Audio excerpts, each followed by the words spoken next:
Hello, friends. Happy Sunday and happy Father's Day. It's an important day. It's one of my favorite holidays of the year because I just love celebrating my dad and all the fathers in my life who do an excellent job of just keeping me safe and being my mentor and making a huge impact on all that I've done and accomplished, sharing their wisdom. But I wanted to just share a little bit today about reinventing yourself. Just allow me to introduce myself. My name is Coach Tia. For those of you who do not know me, I am your communication and connection coach here to give you tips and strategies that will help you both personally and professionally. For those of you who may be new to some of my content, I love giving leaders these tips to help them with their internal dialogue. I always say that if you know how to speak to yourself, if you have the right conversations with yourself, then the conversations that you have with others, they seem to take care of themselves. So if you go over to my YouTube channel, you'll find lots of content and tips on communication tips and strategies. But I've been making such a huge shift on the internal dialogue because I find that that needs so much more attention. I will say I'm not a therapist, I'm not a mental health professional. I'm a communication strategist. And so I just love walking leaders through the internal dialogue that's necessary for them to win in life and for them to take their success to the very next level. So today, one thing that's been on my heart quite a bit, and this one is also one of my informal lives, and you can see more of the formalities on not Facebook, I'm sorry, but on YouTube if you'd like to switch over to my YouTube channel. But today I wanted to talk to you about reinventing yourself. I have spoken to so many people who've been on such a journey, and, journeys can be ignited. Usually they're personal things, they're not necessarily professional things that sort of spill into your professional life. It could be a journey like maybe, you've been experiencing a loss. Maybe you have experienced a divorce. Maybe you have been going through some financial difficulty. And that has now spilled over into some of your work, happen all the time that put leaders in positions where they're going to have to redefine who they are and they're going to have to present themselves a different way to the public. I think that this is not necessarily a professional thing at all, especially in the sphere of social media where we are all figuring out how to represent ourselves to people all the time, right? And we're always developing an image. Sometimes I say, depending on some of the challenges that you've been through, some of the things that you've gone through, it's almost like you've died and come back and died and come back, and you've constantly had to reemerge. I've met people who've had, colorful past. They've been formerly incarcerated. They've got to come back out into the world now and represent themselves to people. Things happen, real life happens. And there's nothing to be ashamed about, especially if you are in the position and you're courageous enough to want to come back and make that step back up to say, hey, you know what? The previous version of me that you knew is not who I am today. I actually have reinvented myself. And now I need you to accept the new version of me that I am right now that stands before you in the present. That takes real work. And it's not necessarily something you can change your mind about from one day to the next. It really is a journey, and there are so many steps that you have to take to become the kind of person who can repackage yourself to the common public. And I say that as a person who's worked in crisis communications, who have seen companies need to rebrand or make shifts and things because of some disasters that have happened. It's like, how do we go about making this journey now? And how do we ask the public to come with us on a new journey after scandal or loss or offense or betrayal or whatever the case may be, mistakes, some of the things that have happened. So let's talk a little bit about just how to reinvent yourself. What does that personal process look like? I think that the root work really starts with recovering your confidence. And that can be such a tough journey because yeah, if you've gone through betrayal, and a lot of times when someone has to reinvent themselves, the scariest thing about life is that it only takes one person, one bad apple to spoil the bunch, right? And that's difficult because, you could have been having your best moment in life and someone totally ruined it for you. And now you have to rebrand yourself, or now you have to reposition yourself to new people. And it's hard to get confidence after betrayal. It's hard to get confidence or regain confidence after disappointment. It's hard to regain confidence after setbacks, especially if you are the visionary that I have been in my life. I've always been a person, just a personal thing that has had like a 10-year plan. This is one of the first times in my life that I don't. So I am speaking as a person who's been with you on this journey and clearly understands. Um, how to take the time to get very clear on what it takes for you to get confident again in where it is that you want to go. The first thing I will say is I want you to really make the commitment to be patient with yourself. You can't just find a new message, right? It's something that you discover. It's a journey that you're on. And I want you to commit to being present, and really being on that journey. Sometimes it's not necessarily about obsessing over what's next, but it really is paying attention to what is, not necessarily what you're becoming, but who you are right now in this moment. This moment as you're transitioning, this moment as you are blossoming, this moment as you're wrapped in a cocoon. Um, Really pay attention to who you are. You will become, but pay attention to the messages that are coming at you. Get clarity. Pay attention to the people who are around you, those who are trying to encourage you. Take some inventory of some of the things that you've learned. Really sit down and journal and see what's coming out of you. And I think that writing is such a powerful practice, and I'd hope that you will take the time to just write. Write out some of the thoughts that are coming through your mind and kick some of those things around. I remember when I sat down to write my last book, and I think I sat down to write one thing, and what came out of me was something altogether different. And that's what spun into this space of just communication, because I didn't realize until I was writing it down how obsessed with it I was. And it's strange because I didn't see myself at the time. I was a social media strategist, but I didn't realize how deeply entrenched I was and how much I had learned just about communication in general. And it got me on this journey and had to reinvent myself as a communication strategist and not just a social media manager. And that took time, right? Because I had to sit down and do some real work and figure out what was inside of me that made me tick. What are those things that made me great at what I did?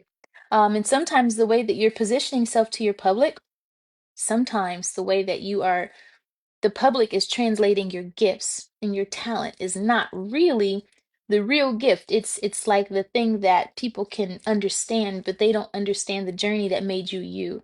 So I want you to take the time to do the work that you need to do. Commit to that, to get clarity and to regain your confidence again. And what is it that you're trying to find confidence? What is your new message? What is your new aim? Where are you really trying to go?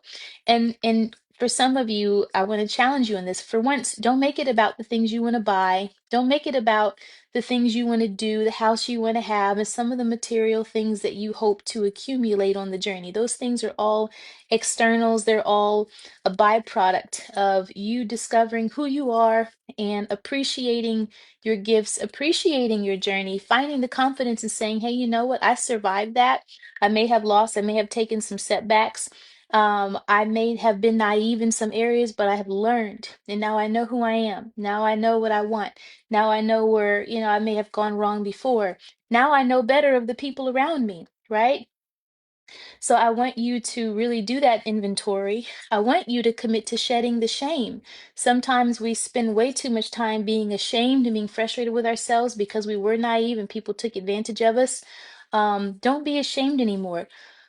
This is the funny thing about shame, and I hope that you will trust me when I say this.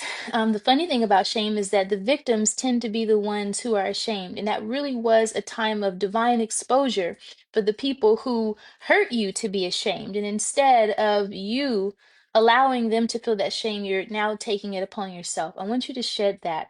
The times that you got a chance to find out, you had the privilege of finding out about the people who stabbed you in the back, the people who let you down, that was their divine exposure experience so that you could be liberated. That was not your time to shackle yourself to shame because you didn't know.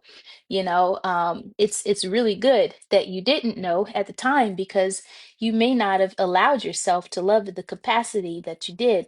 But guess what? You learned your capacity for love, and that is incredible.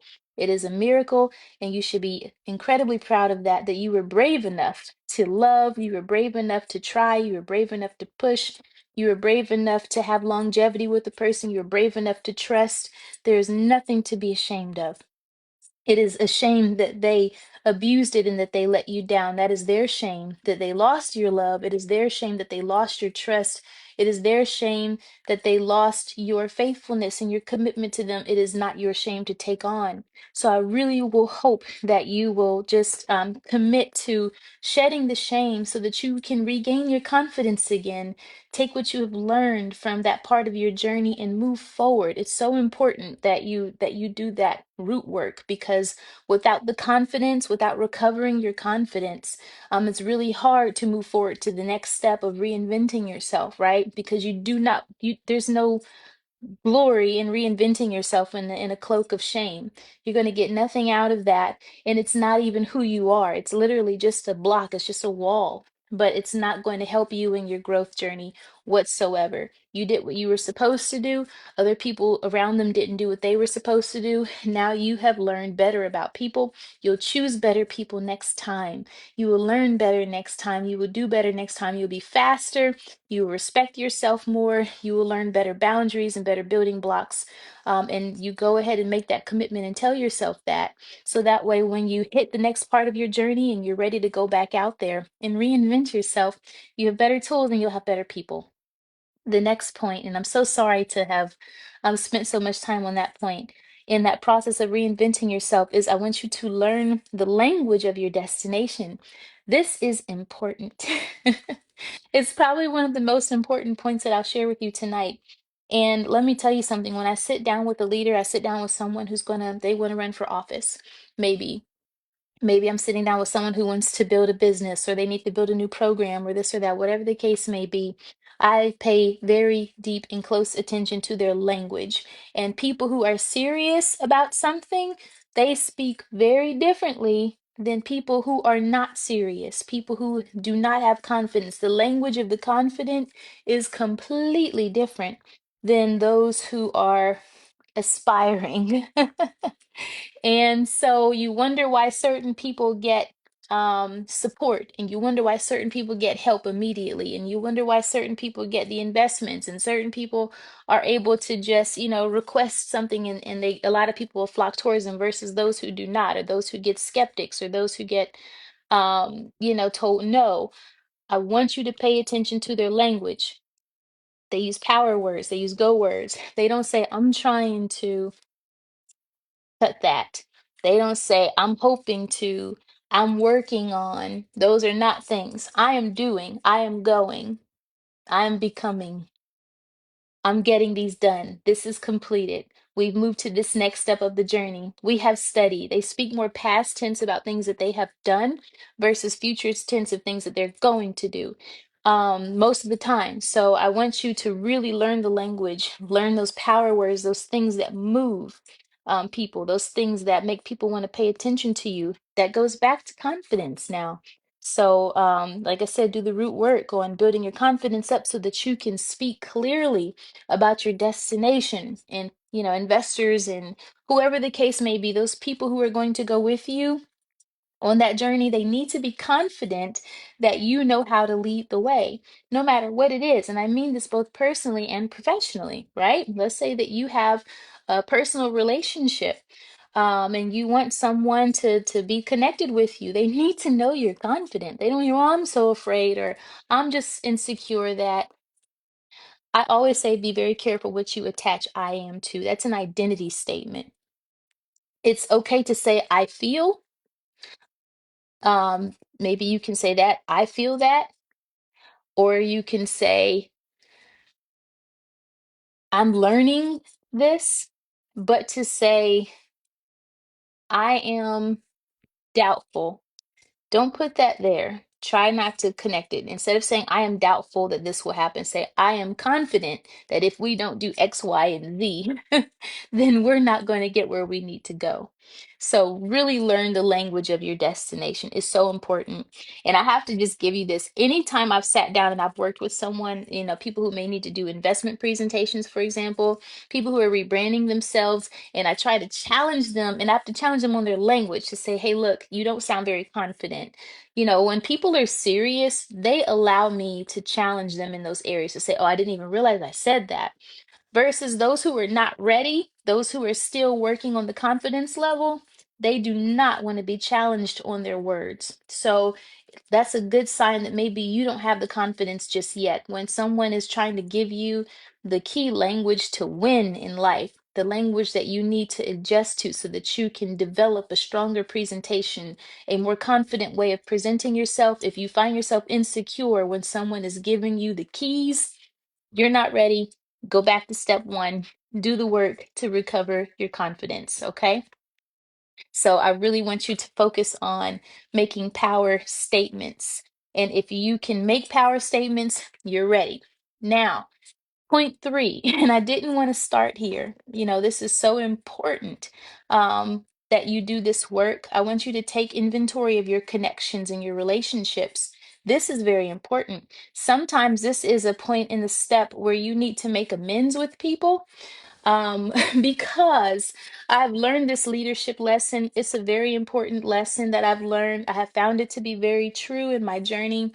But I'll never forget the late speaker Joanne Davison always said that be careful not to burn a bridge because one day you will have to cross it. It's so true. Okay. So be very careful how you treat every single last one of your connections, and learn how to make amends. Here's what I'll say, okay? And I'm not talking about with the people who have betrayed you, but if there was somewhere on your journey in your process of reinventing yourself before you started doing the work to become a better person, to become more mature, to become more secure, to become more reliable, to develop your character, if there are people that you let down in that process, I really want you to learn how to go back and make amends with those people so that when you reintroduce yourself to them, you have built a bridge of trust. I have found that so many people do not know how to apologize. And learning how to apologize is such a strength. It shows character, it shows integrity, it shows maturity, it shows humility. These are all leadership characteristics, okay? And for those of us, remember, I usually say this, and I didn't put it at the beginning, that this is a kingdom conversation. And those of you who are members of this kingdom, you know who you are. If you are not, I love sharing my faith, but all of my principles come from my faith. So you're more than welcome to inbox me and learn more about my love for Jesus Christ and why his word is embedded at the things that I do my best to teach. So, when it comes down to every single last principle that you will learn for leadership, you can always take those back to biblical principles of becoming the better person, of turning the other cheek, of walking an extra mile with people instead of just doing what's required of you. There's so many leadership characteristics. Leadership is about service. And sometimes the greatest service while you were developing is learning how to say, hey, you know what? I wasn't ready for the opportunity that you presented to me before. I apologize for areas of life where I may have inconvenienced you. And I would love it if you would give me another chance because I've grown, I've developed, I'm a better person, I'm stronger, and I'm ready. Sometimes you have to be able to do that. When you don't know how to apologize, you're telling people that I want you to trust that I'm a new person without me addressing that I did anything wrong to begin with.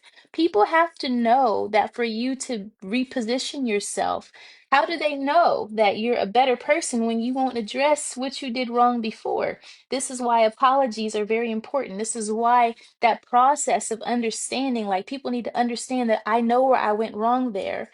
And now I am ready to become stronger and better. But people who don't like to confront their mistakes, you're not going to build trust.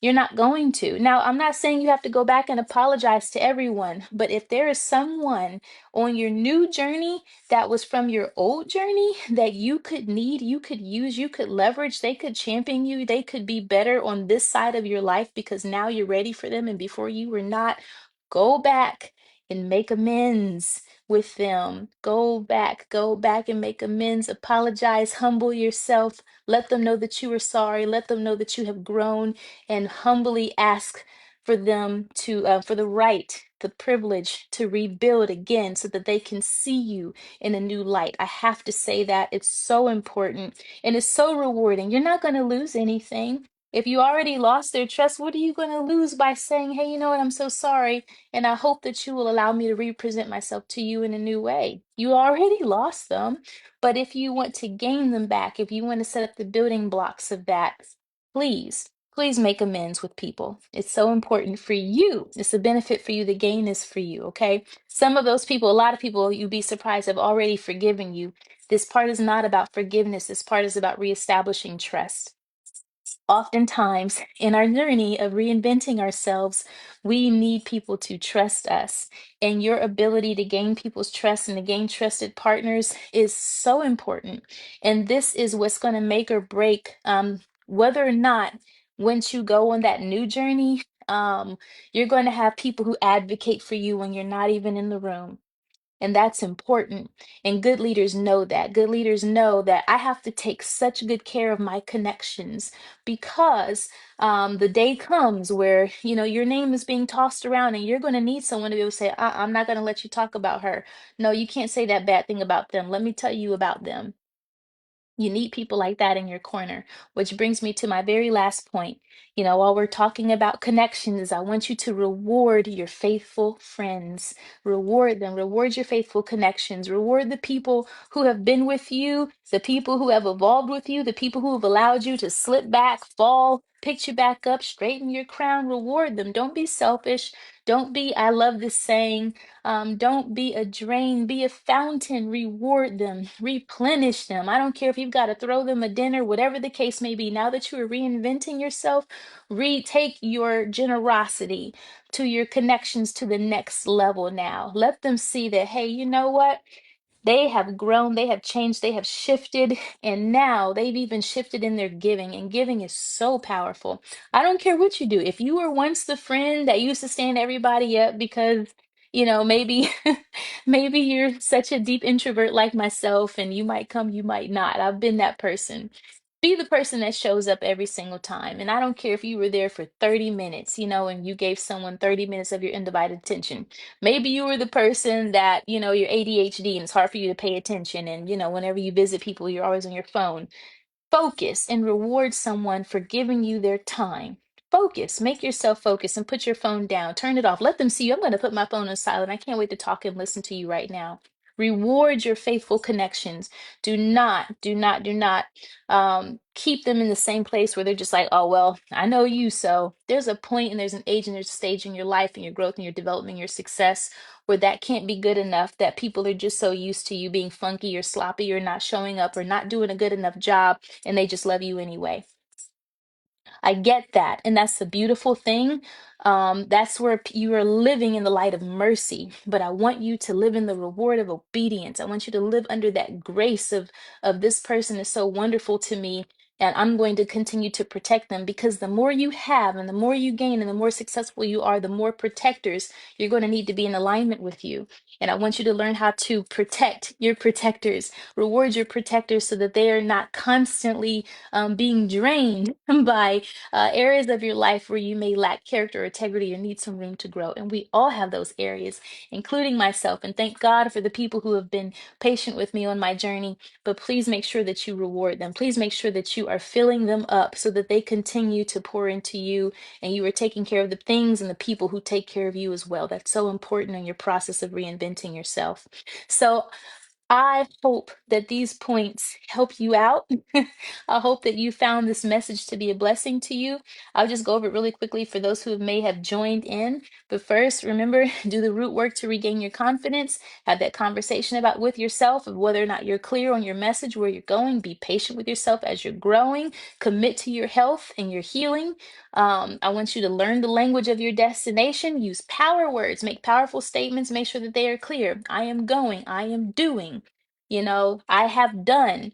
Don't not, I am trying, I'm going to. No, remember, we are going to be very careful and very intentional about what we attach I am to, and the I ams will only follow with something truly powerful and transformational that will result in your next elevation. Remember that. Make that commitment, even if you have to write them down. Do that.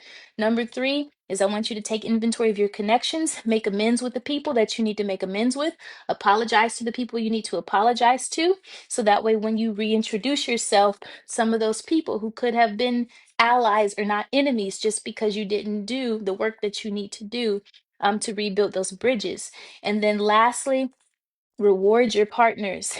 Reward your partners. This is how you then get to build the building blocks of rebranding yourself after your next steps. So I will say this, I am so excited to be a featured speaker at your next big micropreneur. I'm actually doing a workshop there. I'm going to send you all the information. I think it's a free conference. It's going to be at Ohio Dominican. It's going to be June 19th, so I'll be doing this for Juneteenth. And my workshop is about rebranding yourself after your exit. So, for those of you who are reinventing yourselves, you need to represent yourselves to the world. I would love to see you there. And I'm really excited to be a part of this endeavor. But thank you all so much for tuning into this broadcast. I really appreciate it. Again, I'm Coach Tia. Love giving communication tips and strategies to leaders to help them both personally and professionally. Please share this with friends and people that you know who are in the process of transitioning in life. I do have another Camp Voice coming up in September, and I hope that you will join me. The last time I did Camp Voice, it was so powerful. I took 10 women into the woods, and we committed to our health, we committed to our growth, our development. And Camp Voice is all about people who are in transition, right? People who need to reinvent themselves, and they are committing the time it takes to get their health on track, to get their finances on track, and to get their brands on track so that they can come out a winning warrior. So I hope you will join me in September for the next Camp Voice. If you're interested, please inbox me and I will send you the details for how you can sign up for that. But I appreciate you. God bless you today on this Father's Day. I hope that you are enjoying yourselves, and we will talk soon.